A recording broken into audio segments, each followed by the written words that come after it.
ইংল্যান্ডে জন্ম নেওয়া বাংলাদেশের বংশোদ্ভূত তরুণ footballer Farhan Ali Wahid English club ফুলহামের হয়ে ফুটবল অঙ্গনে দারুণ আলোড়ন সৃষ্টি করেছে। ফুলহামের যুব ও অনূর্ধ্ব ২১ দলের হয়ে তার মাঠের পারফরম্যান্স এবং সাম্প্রতিক অর্জনগুলো বাংলাদেশের ফুটবল প্রেমীদের মাঝেও বেশ আলোড়ন সৃষ্টি করেছে।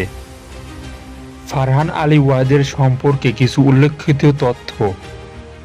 Club career: English premier league club ফুলহামের হয়ে লেফট উইং পজিশন খেলেন এই তরুণ। এর আগে তিনি চেলসি যুবদল থেকেও ফুটবল প্রশিক্ষণ নিয়েছে। ফুলহামের অনূর্ধ্ব ১৮ ও অনূর্ধ্ব ২১ দলে দুর্দান্ত পারফরম্যান্স সুবাদে তিনি নজর কেড়েছে।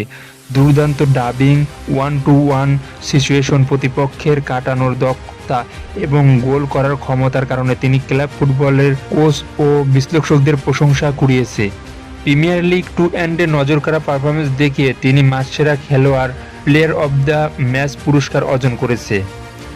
বাংলাদেশ জাতীয় দলে খেলার সম্ভাবনা: হামজা চৌধুরীর পর ফারহান আলী ওয়াহিদকে নিয়েও বাংলাদেশের ফুটবল অঙ্গনে বড় স্বপ্ন দেখা হচ্ছে। বাংলাদেশি বংশোদ্ভূত এই প্রতিভাবান ফুটবলারকে লাল সবুজের জার্সিতে খেলানোর জন্য এবং তার পাসপোর্ট সংক্রান্ত প্রক্রিয়া নিয়ে দেশের ফুটবল মহলে ইতিবাচক আলোচনা ও উদ্যোগ রয়েছে।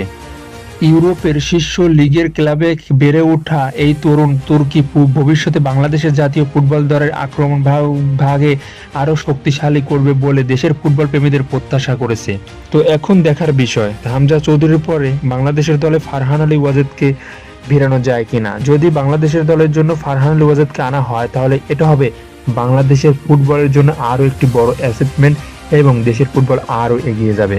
হাফিজুল ইসলাম, বিডি স্পোর্ট।